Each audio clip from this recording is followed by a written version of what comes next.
right. Am I good? It's just interesting when you said, you happy with me just pressing record and then we can get into it? It's so interesting because I've gotten such a relationship with having no fucking idea what's going to happen. Yeah.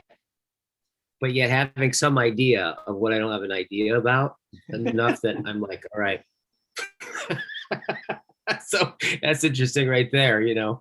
Yeah. It's just kind of weird trusting in the unknown, just having, it's like this domain, it's a strange domain of like, of trusting what you don't know what's going to happen, but you've had enough experiences like that such that have just turned out more than you could have ever planned on. Yes. That wasn't that. Sure. Yeah. Just let's do it. Yeah. It is interesting, isn't it? Because you are stepping into the unknown and you know it's the unknown and anything could come out of it.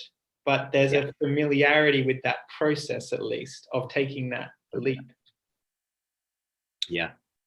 This is something I've been thinking about a lot lately. Is just that sense in which, and I think there's a bunch of different ways you can get at it, but the way I've been thinking about it lately is, it seems to me, and I can't think of a situation or a moment where it's not valid and possible to ask yourself, what am I not seeing right now? Or what am I not hearing right now? Or what am I not understanding? Or even you could say, like, if in a conversation, what's unsaid, right? Like what's remained silent? And it's interesting because it seems to me that no matter what, I may or may not have an answer to that question. However, I can always ask. And if I do have an answer to it, it's going to be just, no matter what it is, it's whatever the answer is, I can just ask the same questions, right? Yes. So there's something inexhaustible about that domain or dimension that those questions presuppose, right? But I think my question is, or what strikes me about that, is just that that's possible, right? It seems to me that we are in fact open to that domain, right? And in that, it's always the case. I can always ask it, right? That seems to indicate that it's whatever it is. It's something that constitutes every moment, right? It's part of the way the moment sustains itself, is this domain, in that it can always ask that, and it's inexhaustible, right? So the question I have, I think, is, in some sense, in what way is that domain? How do I know it's there? Right? Like, how do I know it's there? Like, how do I understand that? Like, and everyone understands that, right? Because by virtue of which everything in the domain that I do know about and that I am saying stuff about, at some point was from that domain. At some point, you go further enough back in time, all of it came out of that domain. And at some point in the future, everything I'm looking at will be out of that domain. Right? So that the domain itself it's not clear to me how I understand that. Yeah, absolutely. And it's so fascinating to follow that thread of how is this domain presenting itself in this moment, and how can I bring more of that domain here? Because there is a sense in which we can close off or open to that domain.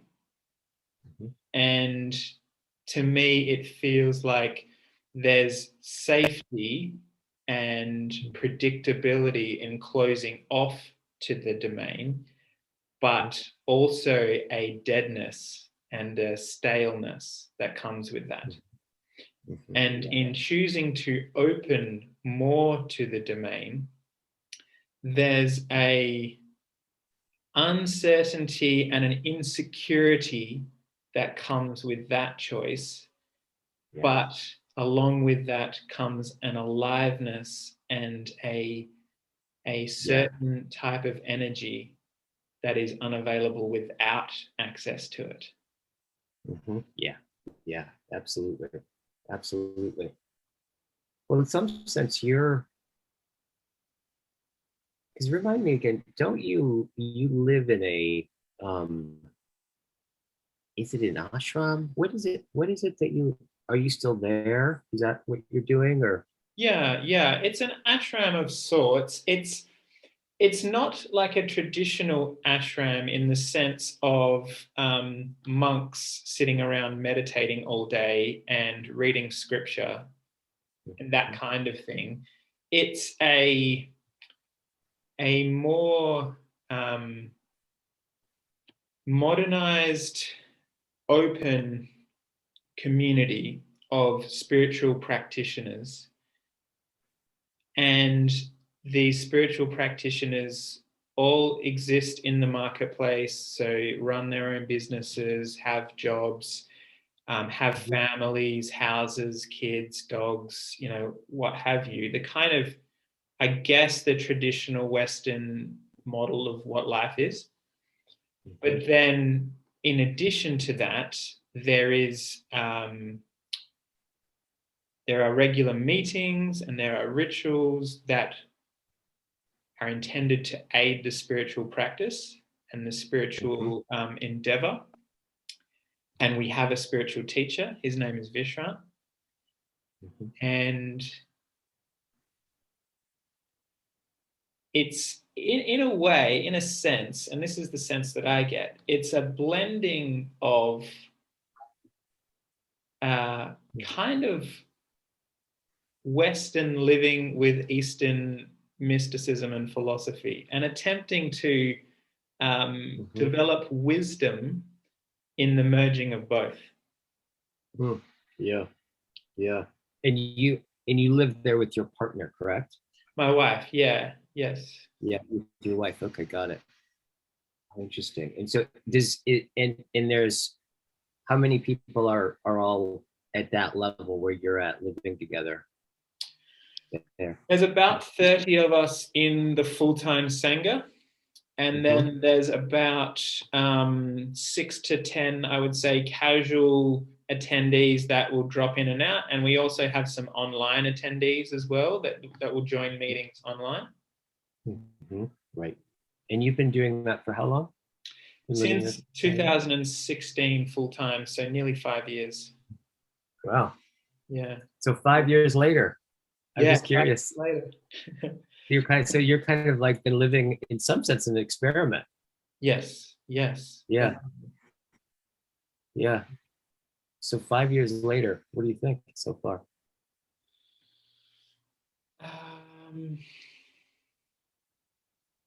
5 years later. That was a committed breath you took right there. Yeah.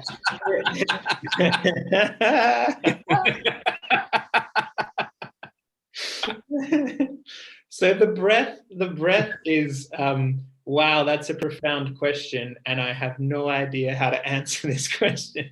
Yeah. Because it is an experiment, and to me, the experiment is as fresh today as it was 5 years ago. And to try and describe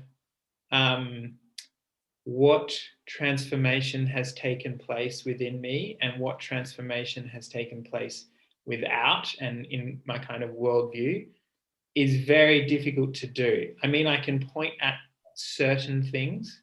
I feel like I am more open to experience now than I was previously.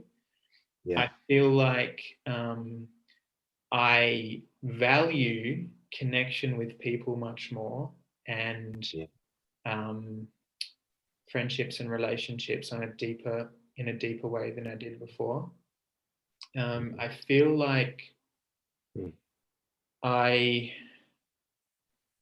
no longer see the world through the paradigm of I must acquire material wealth and accumulate that in order to find contentment sometime in the future, in retirement, let's say. I don't see the world that way anymore. So there's a different way of seeing the world, which is more what's happening now. You know, what are we doing now, and what's the best way to live. But in terms of the mystery that was there 5 years ago, the mystery is still here now, just as palpably as it was. And the more deeper I get into the mystery, the more I realize I don't know what the mystery is, or what it is that I'm seeking. Really, I can talk about it, but it's really like, it goes deep. So the it goes deep in the mystery, and you said a couple of words, the freshness, right? That so the experiment is just as fresh as it was the first day I came in. It is, I'm wondering if that openness that you're talking about, right, is in some sense like the very thing that I was just asking about. Yes, it more than likely is exactly that very thing. Yes. Yeah. Okay. So I guess I'm asking, perhaps a good person, since they're dwelling within what happens basically if me and my wife just set up shop right in the center of that thing, right? Yeah. What happens? I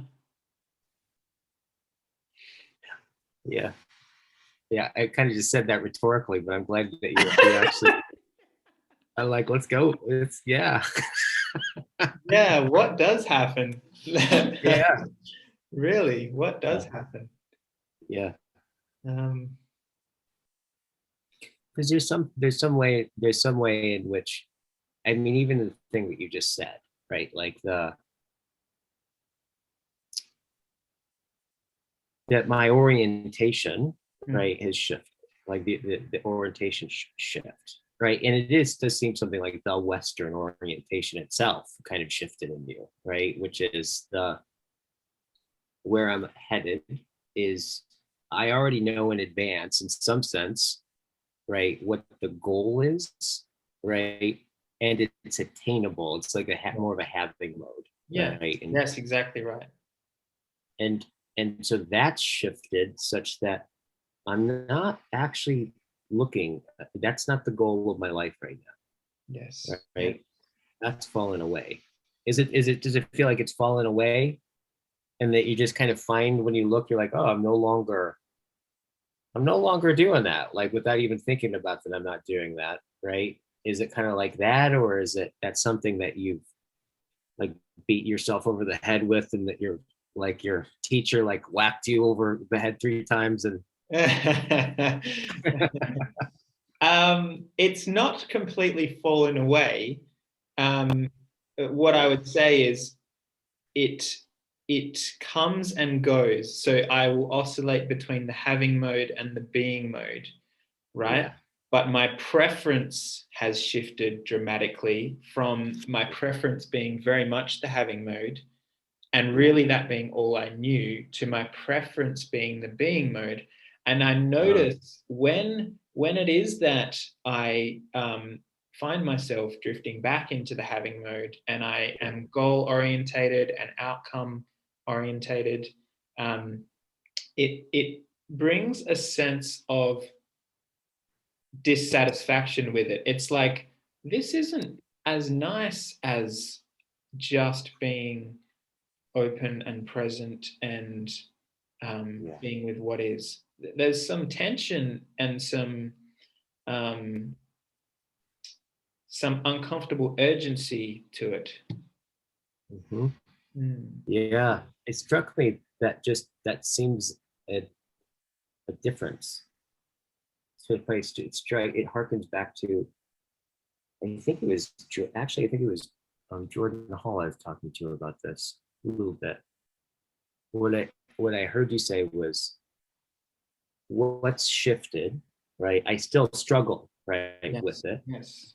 However, I find myself desiring the being mode, Yes. right, Yes. versus the having mode. Yes. And it struck me as you were talking that well, just right there, that desire seems like a different. I don't even know if it's the same ballpark, right? Of to desire a modal, Yes. right? A modal, yeah, mode of being Yes. versus desiring an object, Yeah. right? Like, well, just right there, just the fact that the telos is one of a mode. Whereas it's in some sense, I guess there's the question in there, like what is the difference between desiring something, right, and desiring to be in a mode such that in the different modes, something even occurs different as in something in Yes. some sense. Yes. Yeah, that seems like a shift right there. Yes. Yes. To have a modal tracking and a modal telos, right? To desire that's different than desiring something, which is really striking to me. Yes, absolutely. Absolutely. Mm. Yeah. Mm. And even as you reflect that back, it's like the desire for the being mode is still a desire that creates discontentment in me. So if I'm not what I perceive to be in the being mode, then Bad boy. Sorry, I missed that. And bad boy. Bad boy. Yeah, yeah, yeah. Yes, there is a judgment on myself of Yeah. I'm doing it wrong. Yeah. Yeah. Yeah. Yeah, totally. So what you're saying is like, even when I don't want something, I can take that non-something and make it something to reify. And all the same samsaric principles apply. I can suffer just as much if I Yes. make a mode an object. Yes, yes, yes, exactly right. I can just shift the object of desire and it's still bang right into the same stuff. It's still goal orientated, it's still outcome orientated, and there it is. Right. Yeah. So that right there, that awareness of that it's like that. Would it, just kind of following the same, using an analogy, right? This is an analogy, but like when you first came into the school, right? Would you say that your awareness of that experience of that I can turn anything into, even my spiritual practice, into like a samsaric, right, thing to suffer about? Like, has that kind of awareness deepened as you've dwelled in the practice? Like, would you say, like, for example, are you aware of it when you're stuck in that kind of suffering, probably more quickly or more attuned to it? Yes. Yeah, than you were. Yeah. Uh-huh. Yeah. Just thinking about all the traps, right? The traps and the mind fucks, right? Yeah. That are so like you can when you're meditating and maybe you haven't thought for an hour, and then all of a sudden you just subtly notice, and you're like, you don't hear yourself say, oh my god, I have not thought for an hour, right? Like, fact, I'm hardly thinking at all in my life. Clearly, I'm enlightened, and boy, and of course, I'm the first one to see it, but I'm surprised no one else has noticed how enlightened I am. In fact, and then 5 years later, like you come to it, like,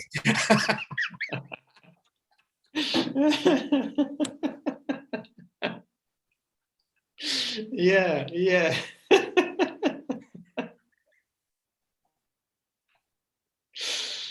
and in that sense, there's so that just that phenomena, right, of like, in the Eastern traditions, right, where it's very much about noting internal minding activity, right, and noticing it, right, noticing it, and in noticing it, there's something that happens there, right, Yes. and just keep noticing that, and as you kind of, in some sense, it's like a net. You start to get more what isn't that implicitly by noticing when you're stuck in the other thing, right? Something opens up there, right? Yes. The more that you do that, I think a lot of people say the more that you do that, you really it starts to become obvious, Yeah. right? In some sense, that very little of that thinking that you've been dedicating so much time doing, right, is actually needed, right? Yes. Yes. And that as that starts to happen, the real itself, you start to realize, is the very thing that all that thinking is wanted ultimately, but the grasping after, right, makes it impossible. So since that kind of insidious activity starts to subside in some sense, right, what's real becomes, is the word given, how would you say it, like, in those moments, some of that sense. Yeah. Becomes salient. Say it again. Salient. Oh, that's a good word. Mm. Yeah. Yeah. Yeah. So this,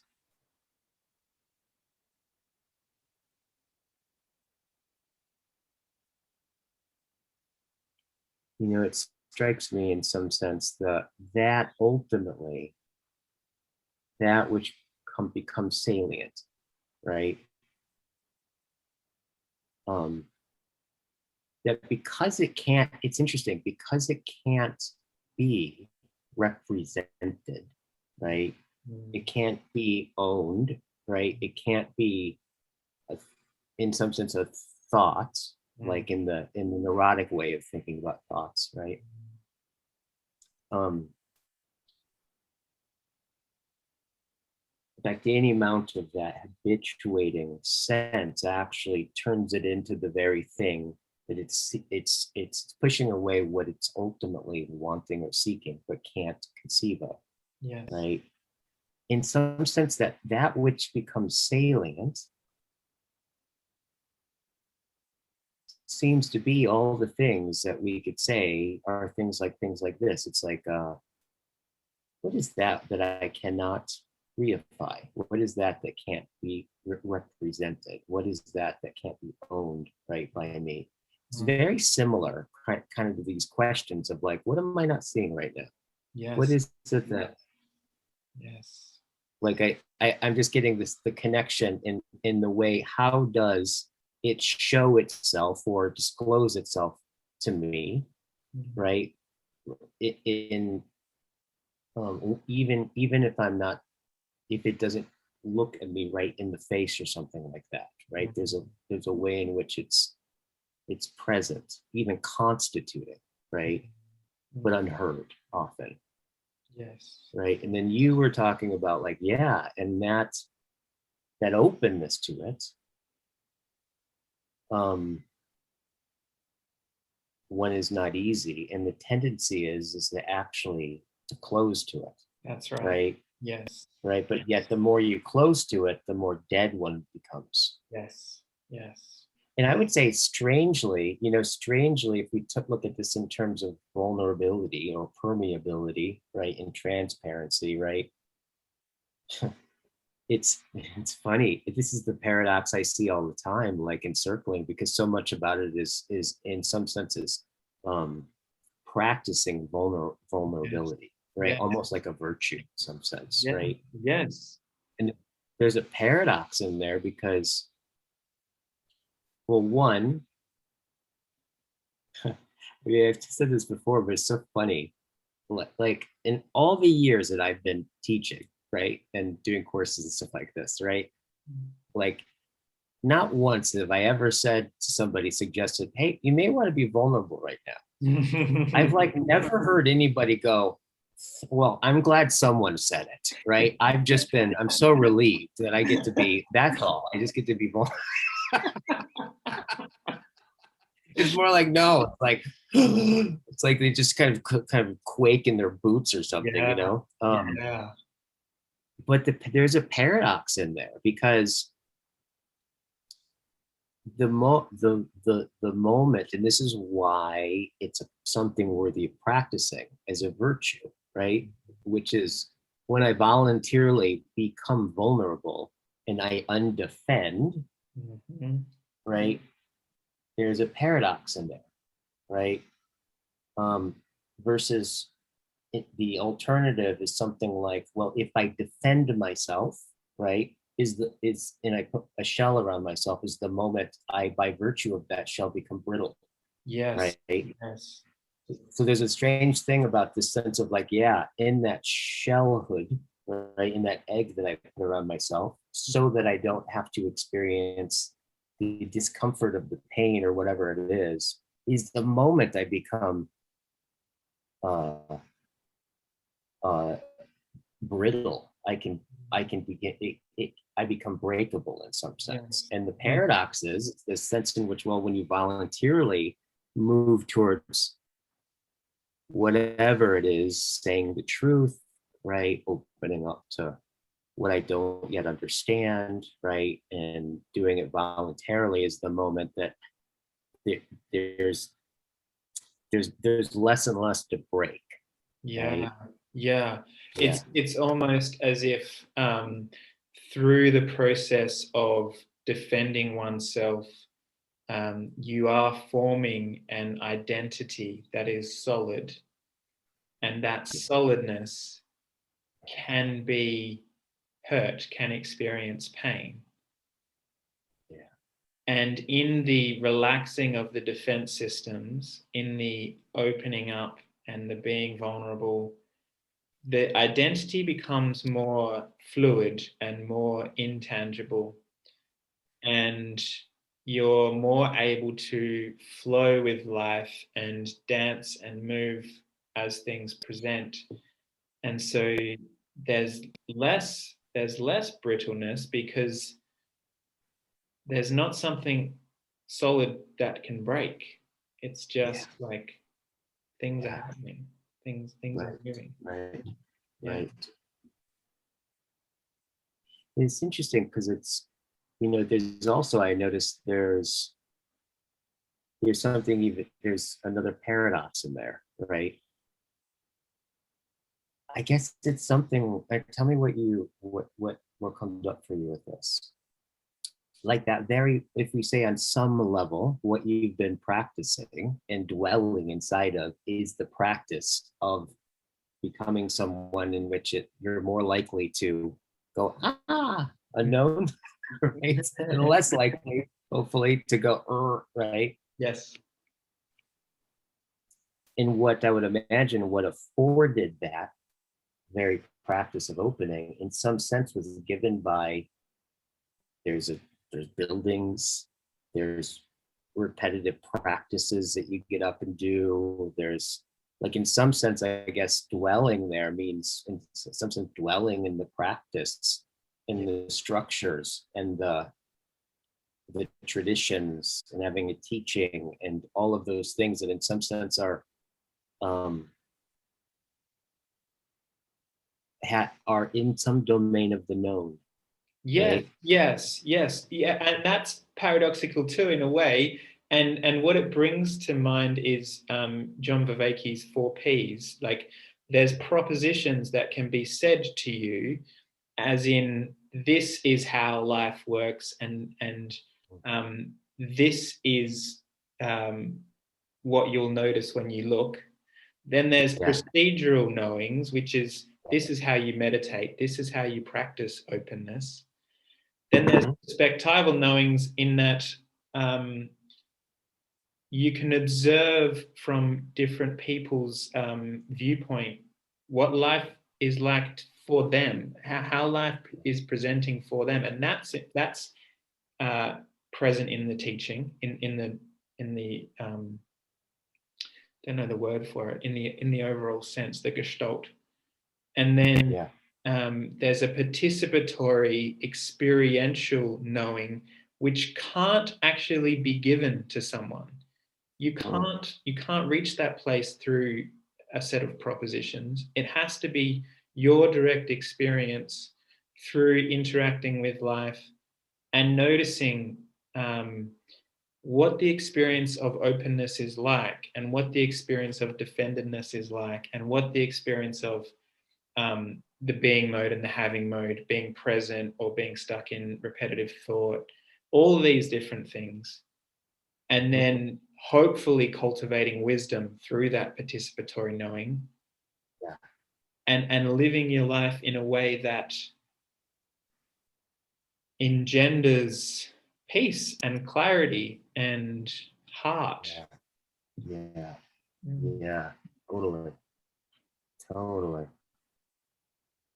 Appreciating just the kind of the way that you're just kind of walking through that. And I was noticing as you're doing that, one of those moments where I was like, at least for me, there's a sense in which, oh, the very thing that we're talking about is the very thing that's happening. Yeah. Like the sense of like the flow of the conversation feels very easy. I'm kind of lost track of time, right? There's a sense in which I'm very present to what I don't know. I'm in an attuned relationship to it somehow. Like it feels like in some sense where I'm beyond what I could just think on my own, right? And that we're both starting to respond to something or conform to something together, right? Dialogos. Absolutely. Yes. And what a beautiful. Or how would you describe it? Yeah, that's exactly that. You described it beautifully. And there's a flow state there, and it is dialogos. It's what John Vervaeke is pointing to when he uses that term. There's something. There's a third entity emerging through the conversation that neither you or I can grasp totally. It is its own thing, and we're both contributing to its emergence.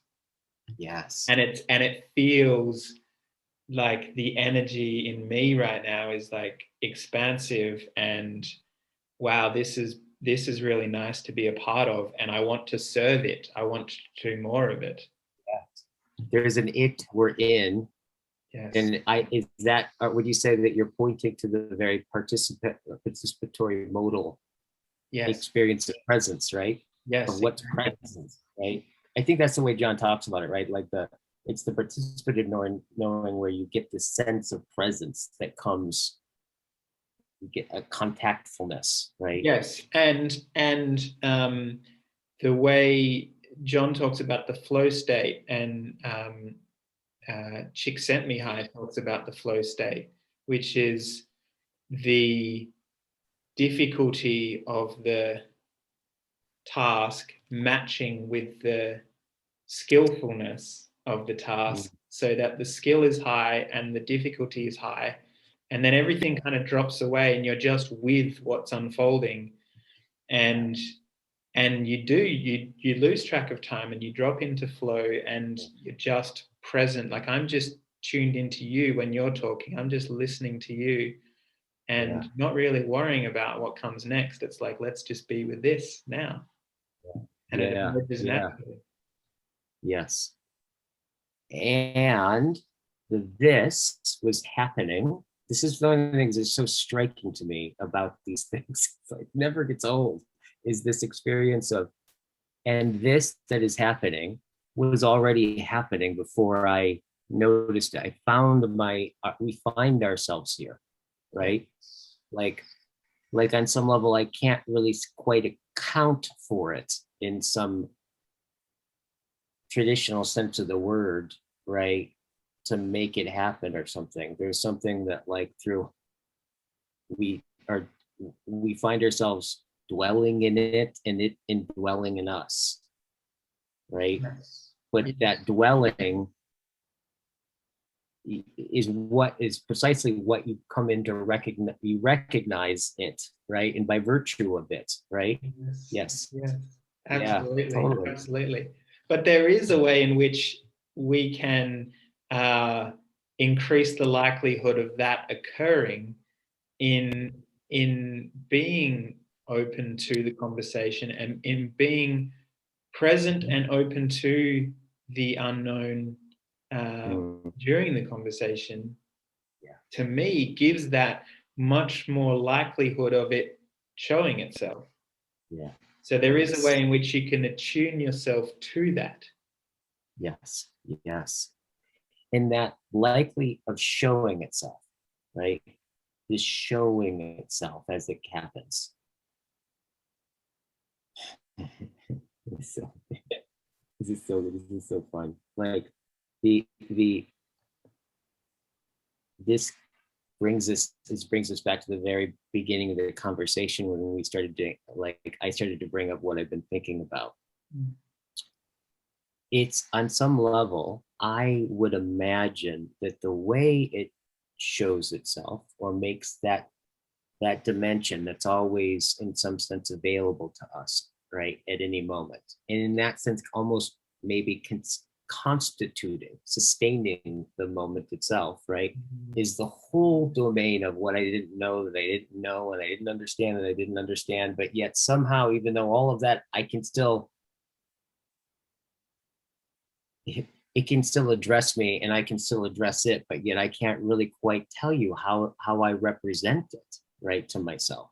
Yes. But at some level, it seems so deep that it is the most determinate of myself and of the moment and of all of these things. And so when you said when it shows itself, it seems like in some sense, maybe what was my relationship to it, I guess is the question, before it showed itself. Because there's this quality that's just so interesting to me about this. It's a repeated experience of it. It's like when it shows itself, there's this quality of, oh, that's right. Oh, that's right. Duh, like it was here the whole time, right?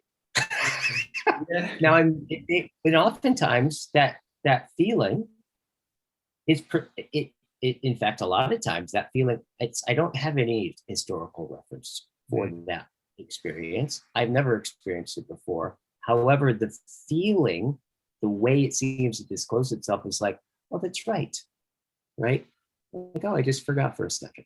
Yeah. There it is. Yeah. So that I think that feeling of remembrance, right, I think is telling to the way in which out of the corner of my eye, or it when it's concealed, that there's a way that we are already in relationship to that concealment. Yes. Right?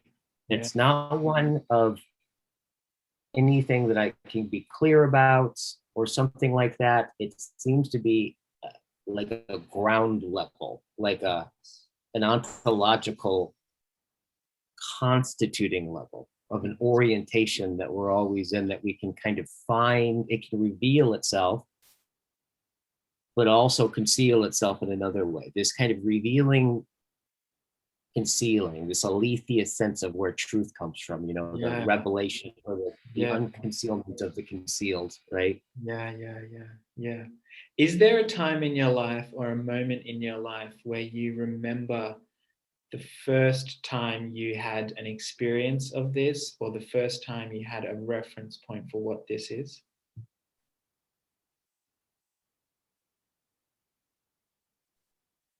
Good question.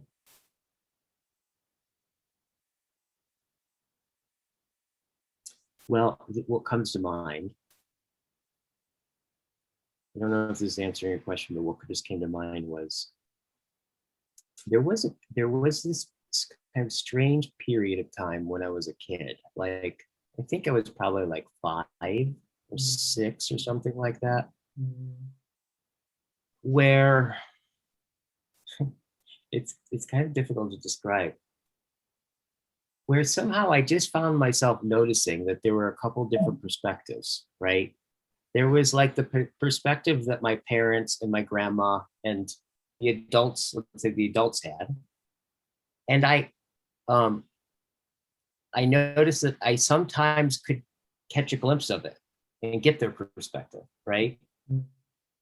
But then but then when afterwards, I would be like, it'd go away, and I didn't know how I got it, right? And I remember being like, it was this game between. I would literally do this in a sense where I'd like spend all day seeing if I can make myself have the perspective that the adults took, right? And it would be this experience of like where, oh, I could get it for a second and then I'd lose it, right? Yeah. I did, and it's similar to something like those Gestalt ink drawing images, right? Where if you look at it one way, it's like a concave square, another way it's protruding, kind of, it shows itself different. It's kind of that same feeling. Yes. And I would see, and then I would go, okay, I found it. And then I see how long I could like hold it, but then it would fall back out, right? And I just remember a vague period of time. It was so interesting. And it had this quality. I think I remember trying to describe that what I was doing to my dad or my grandpa, and how the hell I could barely describe it now. I'm sure it wasn't successful, right? So there was this kind of awareness though that they didn't know what was going on regarding that, and I couldn't tell them, but there was this knowing, this strange knowing, this kind of almost quantumous knowing. That's so interesting. Trying to put this to words. It's like that one day I would just have the perspective that they're having, and I would probably forget my own, right? And I think what it was, like when I think back to it, my perspective was something like everything was a who. Because I remember that. I remember like I would have conversations with trees and with rocks, and everything presented itself with a character that somehow kind of talked, and I could just take that and go in my imagination with it. And my grandfather loved this about me. Like he would just, and I spent a lot of time with my grandfather, and in some sense, he was kind of like that. Yeah. But no one really quite understood him. And I just sensed that there was some kind of special relationship. So he would just go on my ride, right? Whatever it was, right? He would just do it, right? And so there's a way where I think my grandfather really did kind of in a very private, unexplicit way, supported this imaginative part of me, right? But yeah, it would be like my perspective was like everything talked to me, everything had a character, right? And the adult perspective was something like things would lose their personality and just be kind of a dimension or something, like just be a number or a thing or something like that, right? Yes. So I remember and I don't know if this is addressing your original, I forgot what your original question was, but like something about just that period of time was, I think was in some sense a way that I remember consciously contending with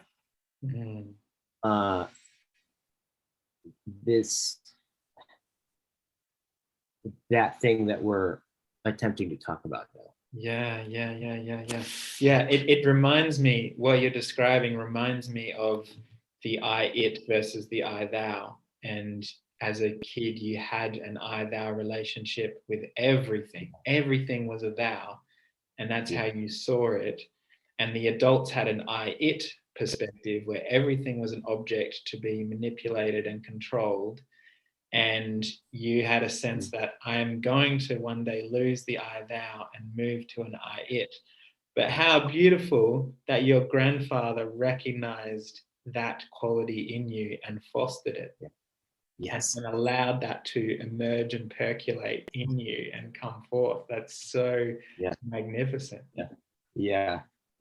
I have to thank you for saying that and seeing that, because that is really, and as he died when I was 17, and I never got the feeling he died. And it's always struck me, right? I used to think like, did I just suppress that, or like, but I don't think so. I think I think it shows the way he has always lived for me. Yeah. Like very, very proximal, very close in. It was almost like we were in on a secret. Yeah. That no one even had to say that Yeah. we were. Like we didn't even have to acknowledge it to ourselves, right? Something Absolutely. like that. Yes. Yes. And there's like a sense in which there are others that are also in on the secret. You know, philosophers like Heidegger and Heraclitus and you know, these people that are trying to articulate what being is, they're also in on the secret, and they're touching into this inexhaustible quality. But it's so difficult, well, it's impossible to contain and present logically in language that secret is often dismissed and not valued, and we just continue living our lives as we always have done. The culture continues as the culture will continue. And that secret, that inexhaustibleness seems to me to be so sacred, so profound, so important that it supersedes everything else. Like if we can train ourselves to be in contact with that and to serve that, then life takes on a different quality, a beautiful quality, a deep quality, a true quality that is unlike anything else. Yeah, because you were talking about Heraclitus saying that. I noticed you were looking in some sense, or feeling into something and saying it. As I had this sense, I kind of got the quality. I was like, oh yeah, I bet that's a little bit what he probably looked like. It's probably going like this. Yeah. That sense of, well, I'll ask you, that thing that you were and Heraclitus and we are trying to sound out, if you will. It seems like that sounding out is a response to hearing something, right? Like, and there's this way in which, these thinkers try to, in some sense, try to bring into language, right? In other words, come to terms, right, with what they're hearing, and in some sense they're bringing it into language as they're going, but it's not like that they're have an opinion and they're saying it. It's more like there's this thing they're responding to. They're in a response to something. That, what would you say, like that sense? Like, I think I saw it, your eyes were like, you know what I'm talking about? It was just now as you were describing that. I do. I don't know. The answer is I don't know what that is. I would like to know, and I love exploring that mystery, but I don't know what it is. Yeah. It's a very peculiar not known. It's a very interesting thing you don't know. Because I think, is it fair to say, you don't know it enough, or you don't know it in just the right way, such that you can move yourself and your wife into a into a into a into a like a concentrated practice, in some sense, to listen to it, right? Yes, yes, that is true. There is a, well, the way I experience it is a curiosity and an excitement that comes with uh, just having tiny glimpses of it. If I get a glimpse of it, that makes my day, like for a Mhm. split second. And if I can be there for 10 minutes or an hour, then that's just phenomenal, right? Yeah, yeah, In a sense, I live for that. yeah, But yeah, so in order to make a decision like committing oneself to a spiritual community that is attempting to do things like this, there needs to be some kind of motivator. And for me, part of that motivator was the curiosity and the excitement that I felt in starting to discover some of this. It was like, wow, yeah, this is yeah, whatever this is, it's worthy of my time and energy. yes. And I get this. What I'm hearing in that is there's no deliberation with yourself about it. It's like there's something about the experience of it that just, you're like, okay, whatever, let's just like make everything about that. Let's just Yeah, like throw the whole thing yeah. out and the right thing in, or whatever. Let's just get closer to that.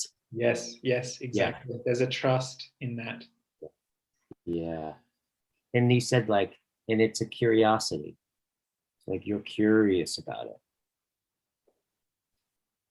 So this is kind of a strange question, I think. From, well, if you feel into the curiosity, and I would even say that what you're talking about, I think, to me, strikes me as more wonder, right? Mm-hmm. Yeah. Um, in that, in the sense in which increasing the intimacy with it is actually desirable, right? It's inhaling good, where curiosity is more like you increase that and it's too much or something, right? So in that sense, but where okay, so I think the question is where is it that the wonder or curiosity, whose is it? Mm. Like, is it something upon, like, on one level, we could say that, I mean, the common sense way of saying, just answering that question would be like, oh, well, there's this that I'm responding to, and then there's my experience of it, and then from my experience, I find myself curiosity arising, Mm. right? Um, However, I'm wondering if that's actually, I from what you're talking about, I'm not hearing much of a distinction between the this, right, and the wonder itself about it. Like, Yeah.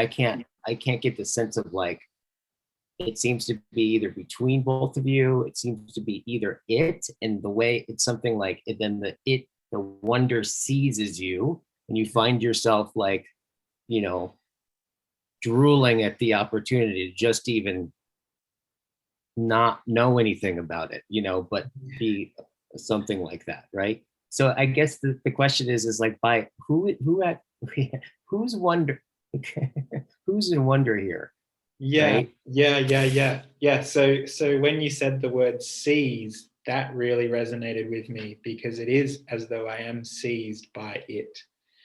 And so I have to put words to the experience from my side. So curiosity, excitement are the attempt at that. But you're right. It is as though I'm being pulled by it. and I'm just responding to the pulling. It's not voluntary on my behalf, and it's not something I'm doing. It's happening, and I'm responding. So there is a conscious experience of choosing to respond, because I could say no, I could pull away, but I'm not doing that. I'm allowing the pulling to happen, in a sense. Yeah, totally. Mm. So that strikes me as, in some sense, kind of bringing, going back to the original kind of thing we were talking about, is like this thing that I can always ask a question about, right? It seems like part of the way that we know it's there, right? It's indistinguishable from it ceasing. Yes, that I would say that's true. Like it's because on some level, if you notice, people are probably, if anybody's watching this, they're probably like, "What are we talking about again?" Yeah. Right? Because we're actually talking about something that is not a thing in the normal. It's not an object, right? Yes. It's precisely and yet it not being an object, right? Is precisely discloses precisely what is so wondrous about it, right? Yes. And in this conversation, I feel it living through me and conversing through me. And there's a sense in which I can become aware of how much of me is present in this conversation and how much of it is present in this conversation. And at times it's very little me and mostly it. And that is when the flow state seems to happen, is I'm just out of the way and it is conversing on its own. Totally. Can I ask you, if I were to ask you about this part where, so in some sense, because we met via YouTube, right? Like, I think that's like, you emailed me from the videos and stuff like that, and then you wanted to, you originally had this thought about like having me on your channel and just doing like an interview, and then you're like, well, actually, what about this logos thing? How about we just do that? And I'm like, that sounds so much better. Yes, exactly. And if you think about like, here, what's striking to me is, so here's this person all the way on the other side of the world, literally, right? No points of connection, right, that I am aware of. And a billion videos, like a billion things that you could be paying attention to. Yet something about this caught your attention, right? Yes. And I would imagine, would you say, well, what we're talking about is the very thing that kind of caught your attention? Was this thing that we're, exactly right. There are others that are attempting to untangle this mystery, and I'm attracted to those others. So John Vervaeke is one of them, Jordan Hall's another, you're another. There are people that are grappling with this mystery and attempting to tell the truth about it in their own experience and explore together. And that is just so attractive to me. I find myself drawn to it. So I reached out to you. Yeah, totally. And I'm curious about, and I'm glad you did. I'm curious about the thing that, like, if there is anything that we're approaching, right, through these conversations and stuff like that, right? It's so interesting, because I had this conversation with a young man a few weeks ago, where he made it a point to really, he just wanted to stop and thank me, right? He's like, I just want to let you know, I don't know if you get this, but like, I think what you guys are doing is so important. And like, and it was so interesting, because I heard him and I was like, okay, so really, and he was referring to the four ways, the number with John and Jordan Yes, and yes, yes. Christopher, those conversations specifically. And it struck me of like, I'm like, you realize what you're actually what you're thinking, right? Is you see four guys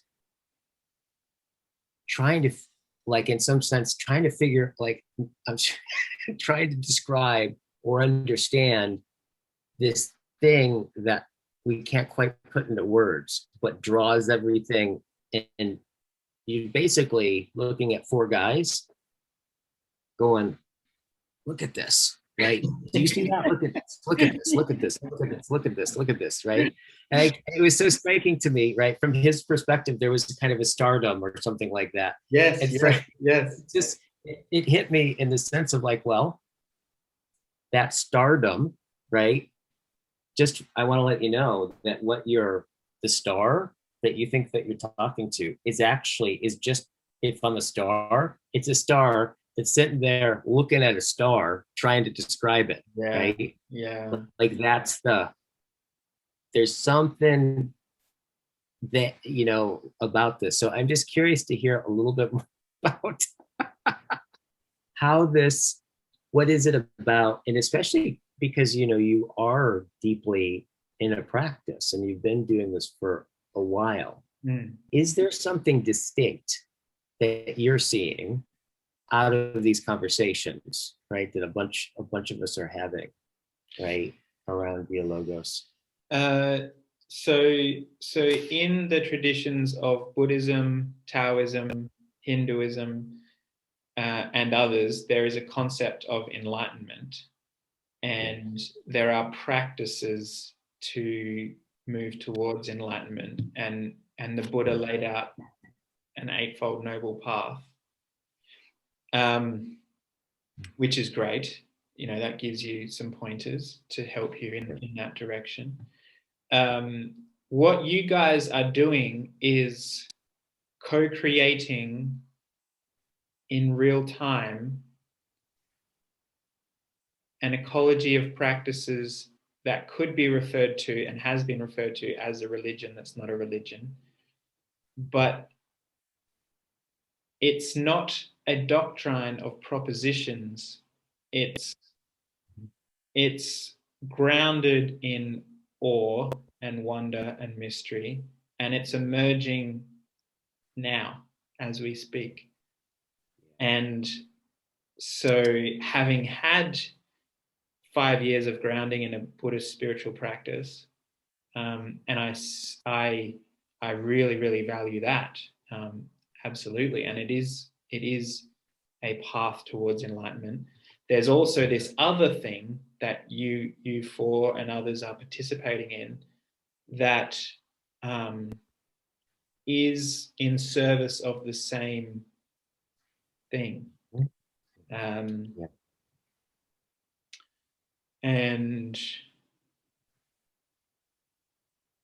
there is something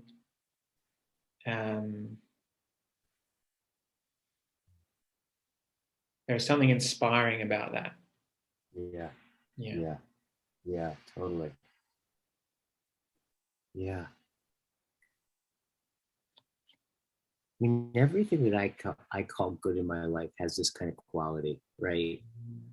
Where something speaks to me, or something just beyond the horizon.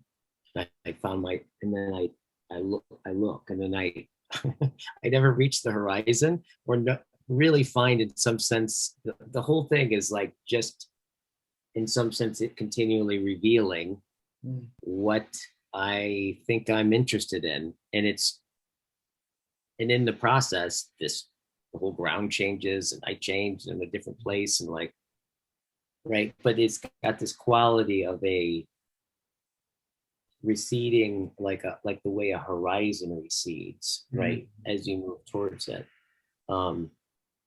Yet not one that pushes back, not one that like keeps one out. It's more like it's a it's one that draws a kind of love, like it's a love, it's an affinity, Mm. it's a Yes. right, that quality, and all the stuff that has really been things that ultimately I have found lastingly valuable for me, has these qualities, has that quality to it, right? This kind of mystery, Yeah. right? Yet in this way that's very much just like a horizon, right? Is gives the ground, right? If you don't have a ground, if you don't have a horizon, you just don't know where the ground is, right? Like, so there's this quality of where on some level it's unknown, yet it's the most, it gives, it orients right where you are in some degree, right? And if that changes, my understanding of the ground changes, right? These, so this relational thing, and Yeah. there does, and I think what I'm actually realizing, like I guess what I'm kind of getting close to and asking you about this is because I'm just kind of I'm constantly asking these questions like, well, what exactly are we? What are we doing here? Mm. And I not that I even need to know what we're doing. It's more like there's an in fact I bank that I don't know what I'm doing, right? But I do think that there is a sense in which what people are noticing and move towards, right, is showing something. And I don't know if it's the thing that's showing or if it's the way that loosely it's kind of developing, Mm. right, as something recognizable, Mm. right? You know, scare quotes around that. If the novel thing is that's speaking to people, what would you say that it is? Because I got this sense of like the light itself on some level is what all human beings throughout all of history, right? On some level, it's the same light, if you will. Yes. Yes. Um, what's the difference? If What's that's the case, what's the difference that caught your attention? That's been speaking to you around the conversations with John and Jordan and all those kinds of things, right? What stands out as different? Is it the method? Is it the medium? Is it the orientation? Or maybe it is a different light, right? No, it's the same light. I'm quite certain of that. Um,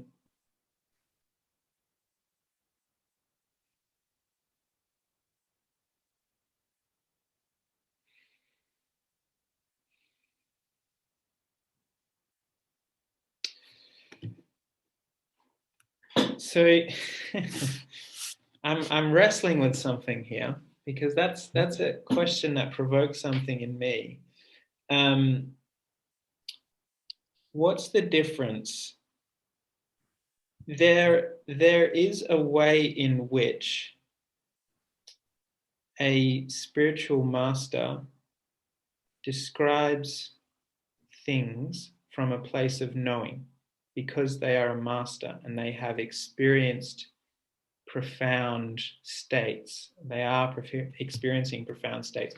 So if you look at spiritual masters, my teacher Vishrant, Adyashanti, Muji, Gangaji,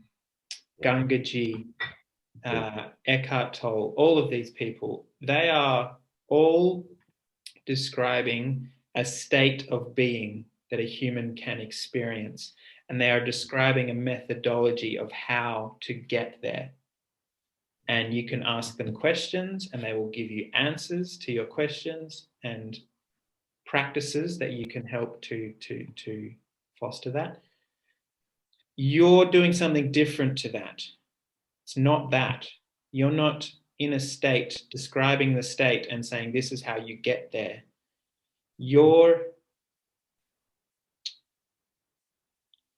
You're not claiming anything. You're just participating in a conversation in a dialogos style.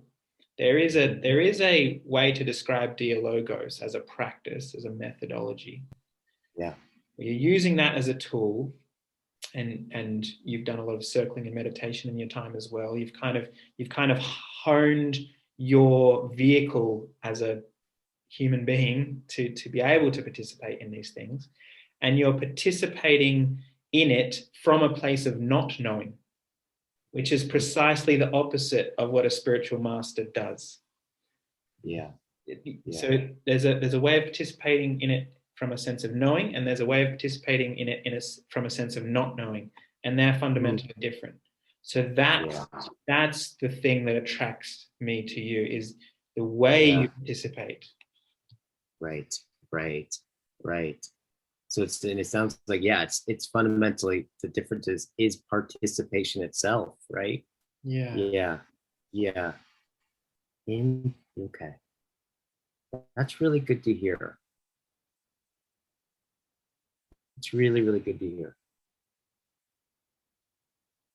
Because in some sense, like, as we're talking about it, I'm realizing there is just I'm just present to like so much of this. And I think I speak for John and all the people I've been talking to, is that it continually is a question of like, it's we're responding to something that we don't fully understand exactly. However, we find ourselves responding to it, right? Yes. And then listening to that, and yes. And I see in John an attempt to create a framework. So he has conversations with Jordan Hall about the religion that's not a religion, and tries to distill what that is. And his series Awakening from the Meaning Crisis, it's 50 hours of let's look back at all the philosophical wisdom that we've accumulated up till now, and let's look at higher states of consciousness. Let's look at what enlightenment is. Let's look at divine double. Let's look at all of these things and unpack it. And then what impact does that have on addressing the meaning crisis from an individual perspective and from a collective perspective? So he's trying to do that in certain ways. Jordan's also attempting to do that in a different way with his Civium project. Like he's trying to think, what is the next level of civilization? And Game B also attempted to do that. You've created the Circling Institute, so you've created an attractor for people who are interested in this to come and participate in it and experience it. And who knows what comes out of that for each individual, right? So you all have frameworks and attractors that find the others. But still, having had that body of work and body of knowledge that you have behind you, you come to these conversations fresh, and you drop everything and you just participate and co-create in the moment, in what's emerging. And that's rare and special and attractive. Thank you. It has me think or wonder, for you, if you kind of feel into your I don't know if you call it like your draw into it, into the conversation, right? And everything that you're up to. Is there a your way, right? Is there a your question? Yeah, I don't know the answer to that question yet. Possibly. What I am doing right now is I'm a trained counselor and I'm a trained Tai Chi teacher. Interesting, the parallel with John there, because he also is an experienced Tai Chi teacher.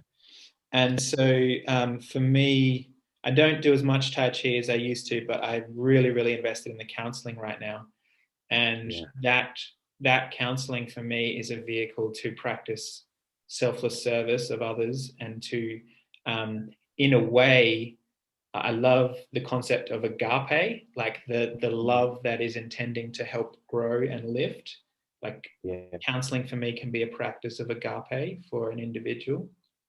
And through that counseling process and interacting with individuals and attempting to help them solve problems about their life, there is an emergent style, I guess you could call it, that is me.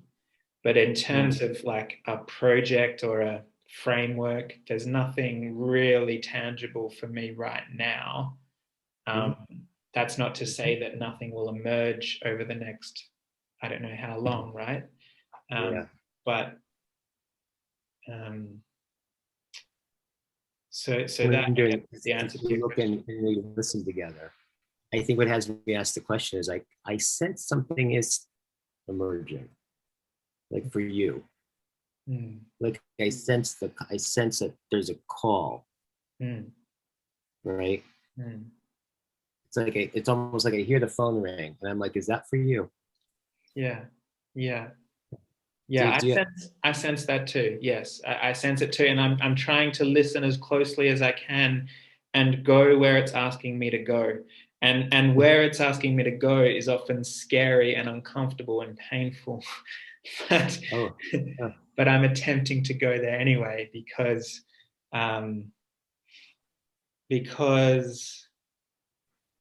it's like to not go there would be like in a way blasphemous, or like it would be wrong in some way. So I'm attempting to serve that as best I can. Yeah, totally. What's the painful part? The painful part is in looking at patterns that I have in my psyche and ways that I am in the world, and acknowledging and owning those things within myself. So that, and attempting to change those patterns that I see as unhelpful.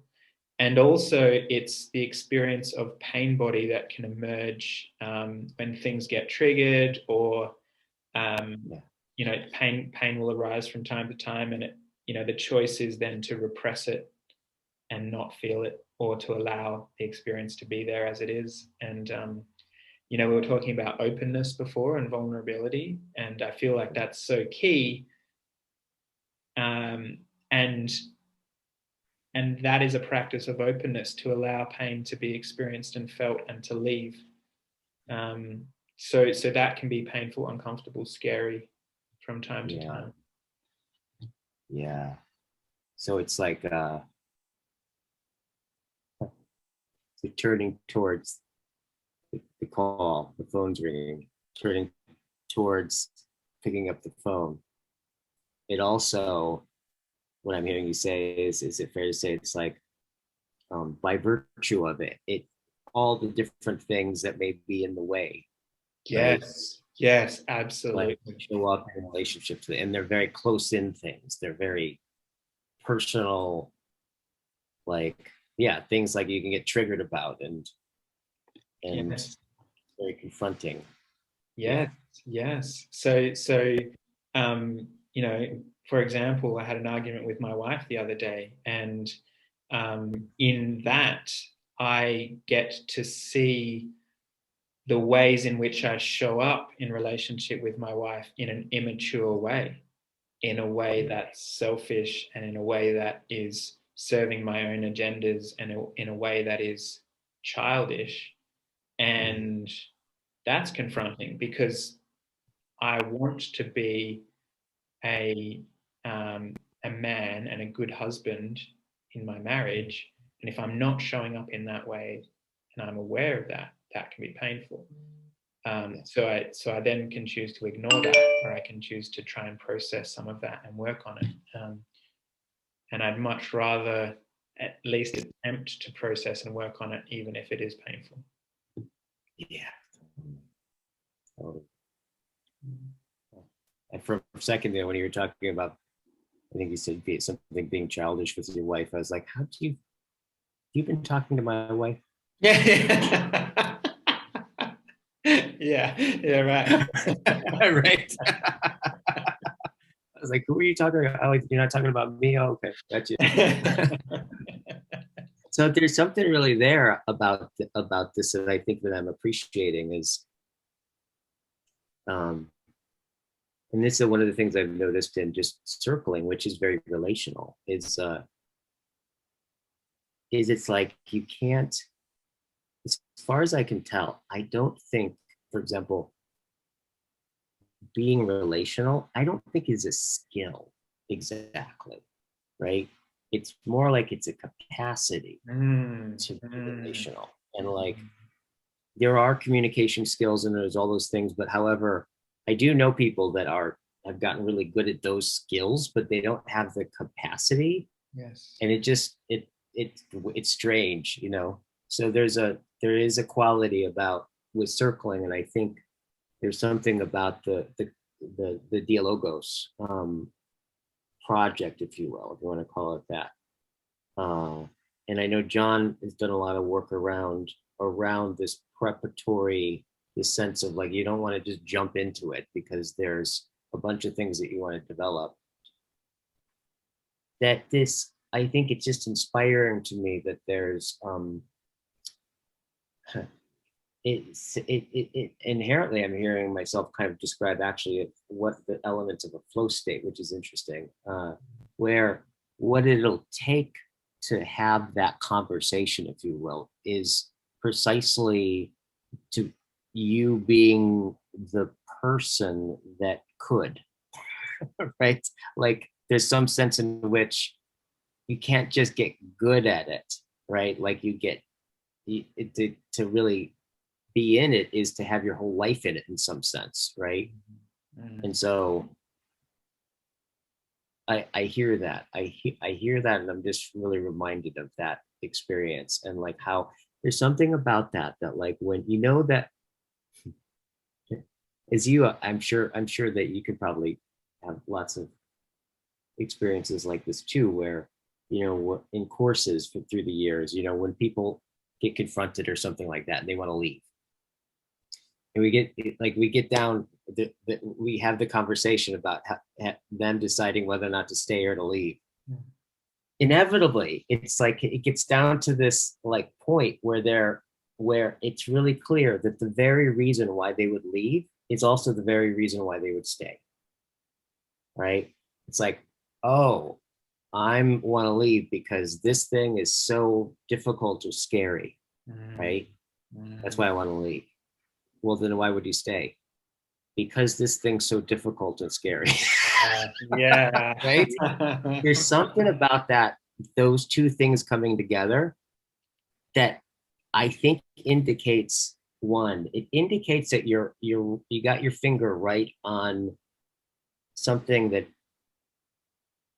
well, it's deeply significant, at least for you personally, right? Because it has to do with like levels of developing as a person, right? Like that's the quality of this. It's like to get good at this is to get good at being you, right? To get good at being you is about tripping over yourself, right? And then from that, dealing with that tripping over yourself, become even better at being you, right? This kind of back and forth, that faith that develops and trust, I think is what you said, in the process of that is incredibly, as I'm talking about it, it's like it's incredibly faith invoking for me. Yes. And encouraging. Yeah. Yeah, absolutely. Absolutely. That's been my experience. Really good talking with you, my friend. Yeah, it's really good talking to you too, Guy. Absolutely. Yeah, let's do more of this.